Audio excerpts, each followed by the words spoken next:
Mariana thought the hardest part of her life was finally over. She had no idea the people smiling around her were hiding secrets that would soon destroy everything she had worked for. If only she had listened, she might still be alive. The weekend arrived sooner than Mariana expected. Standing before the hostel mirror, Mariana nervously adjusted the simple dress Anita had lent her. Anita smiled as she gently straightened the collar. "Trust me, his mother will love you." Mariana smiled shyly. "I hope so." Moments later, Daniel's luxury SUV pulled up outside the female hostel. As Mariana got in, Anita stood at the entrance waving until the vehicle disappeared through the university gate. The visit went better than Mariana had imagined. Daniel's mother welcomed her with kindness, treating her less like a guest and more like family. As they talked, the elderly woman became deeply touched by Mariana's humility, perseverance, and respect. When it was time to leave, she gently held both of Mariana's hands. "My son rarely speaks this highly of anyone," she smiled warmly. "I hope this won't be your last visit." Mariana lowered her eyes shyly, unable to hide her smile. Daniel watched quietly. His mother had never taken to anyone this quickly. That evening, Mariana sat alone outside the female hostel, staring into the fading sunset. Anita joined her. For a while, neither of them spoke. Then Mariana sighed. "I don't even recognize Chisom anymore." Anita listened quietly. After a moment, she asked, "Have you told Daniel what's been happening?" Mariana nodded. "He even offered to rent an apartment for me." Anita looked surprised. "Why didn't you accept?" "It's too far from campus." She smiled faintly. "Besides, I don't want him thinking I depend on him for everything." Anita remained thoughtful for a few seconds. Then a gentle smile appeared on her face. "Actually, I have an extra room. It's only a few minutes from school." Mariana looked at her, surprised. "Move in with me. At least you'll finally have some peace." Mariana fell silent. After everything that had happened, the offer felt like an answer to prayer. The following afternoon, Mariana zipped up her traveling bag. Just then, the hostel door opened. Chisom stepped inside. Her eyes immediately fell on the packed bags. She frowned. "Where are you going?" Mariana lifted one of the bags. "I'm moving out." "Moving where?" Mariana answered without hesitation. "I'm moving in with Anita." The words hit Chisom like a thunderbolt. The coldness that had filled her face for weeks disappeared instantly. She hurried toward Mariana.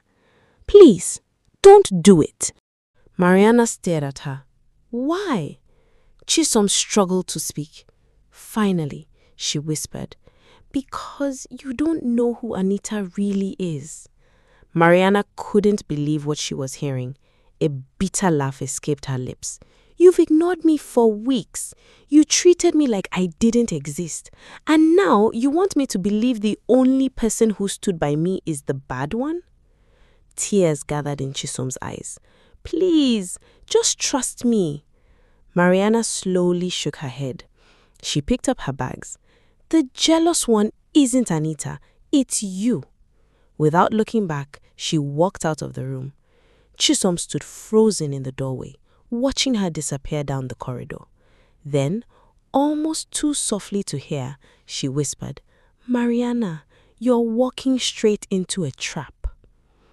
Meanwhile, across town, Anita waited outside her apartment building. A taxi pulled into the compound. Mariana stepped out carrying her bags. Before she could say a word, Anita embraced her warmly. "Welcome home." For the first time in weeks, Mariana smiled without forcing it. She finally felt safe. Mariana settled into her new home faster than she expected. For the first time in weeks, There was no cold silence, no tension, no fear of saying the wrong thing. Life finally felt peaceful. The days passed quickly. She and Anita attended lectures together every morning and returned home together every evening. Her grades remained among the best in her department. Even Daniel noticed the difference.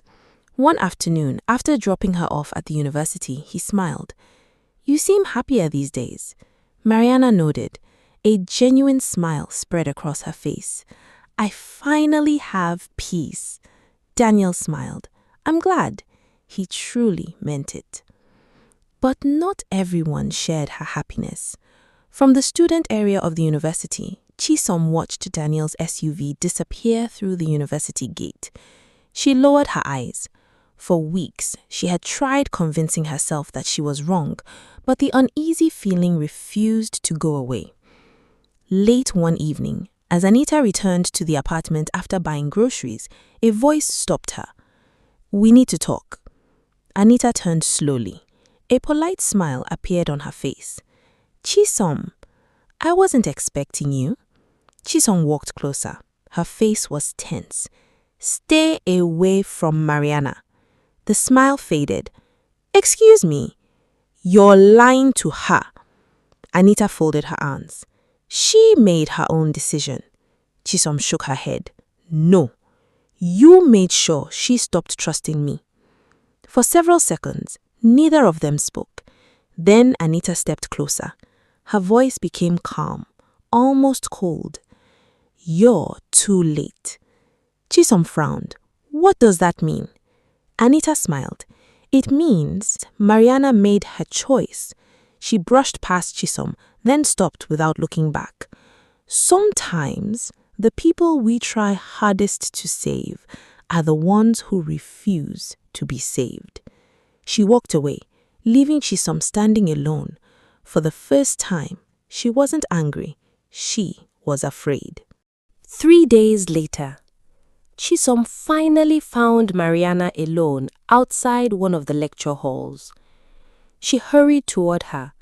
"Mariana, please, just hear me out." Mariana sighed. "Chisom, I don't want to fight anymore. I'm happy where I am. Please let me be." Tears gathered in Chisom's eyes. "I'm not trying to fight you. I'm trying to protect you." Mariana looked at her, then quietly asked, "From what?" Chisom opened her mouth. No words came. She couldn't explain, not without proof. Mariana slowly shook her head. "I knew it. You still don't have an answer." She picked up her books and turned to leave. Behind her, Chisom called out one last time. Her voice trembled. "If you love your mother, don't go back to that apartment." Mariana stopped, only for a brief moment, then continued walking without looking back. Chisom watched her disappear into the crowd. A single tear rolled down her cheek. She whispered, "Please, God, don't let me be too late." The next afternoon, Mariana was arranging a few books on her study table when her phone suddenly rang. She glanced at the screen. A warm smile spread across her face. She answered immediately. "Hello?" Mariana listened carefully. Her expression changed. Surprise. Then curiosity. After a few seconds, she nodded. "Now?" There was a brief pause. Then she smiled. "All right. Okay. I'm coming." She ended the call. Just then, Anita stepped out of her bedroom. She noticed Mariana reaching for her handbag. "Are you going somewhere?" Mariana nodded. "Yes. Someone just asked me to meet them." "Should I come with you?" Mariana smiled. "No, it shouldn't take long. I'll be back soon." Anita nodded. "All right, be careful." Mariana picked up her handbag, walked out of the apartment, and quietly closed the door behind her. Neither of them knew it was the last time they would ever see each other. Hours passed. Afternoon faded into evening. Evening slowly gave way to night. Mariana never returned. At first, Anita assumed she had been delayed. But by 9 o'clock, she picked up her phone. She called Mariana. No answer. She tried again. Still nothing. A faint look of concern crossed her face. She immediately called Daniel. Hello? Good evening. I'm sorry to bother you. I was just wondering, is Mariana with you? Daniel frowned. No, I haven't seen her today. Anita's heartbeat quickened. That's strange. She left this afternoon after receiving a phone call. She said someone wanted to meet her. Daniel sat upright. What phone call? I don't know. She didn't tell me. Silence. Then Daniel spoke quietly. If she comes back, please call me immediately. I will. The call ended.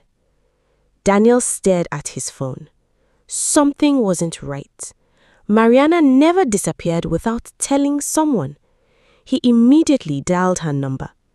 It rang. No answer. He called again. Still nothing. For the first time, fear settled in his heart. The following morning, Daniel arrived at his office earlier than usual. He had barely sat down when his phone rang. An unfamiliar number. He answered immediately. Hello? A calm voice replied. Good morning. Am I speaking with Mr. Daniel Cole? Yes. This is Detective Adewale. We recovered a mobile phone during an investigation. Your number was the last person contacted. Daniel's heart began to pound. Whose phone? A brief silence followed. Then, the phone belongs to a young woman named Mariana Okafor. Daniel slowly stood. His voice trembled. No, there must be a mistake. I'm afraid we can't discuss this over the phone. I'll send you the address. The call ended. Daniel remained frozen. His phone slipped from his hand onto the desk. His secretary rushed toward him. Sir, what happened? Daniel could barely speak. He whispered, Please, let this be a mistake. Without another word, he grabbed his car keys and ran out of the office. Mama,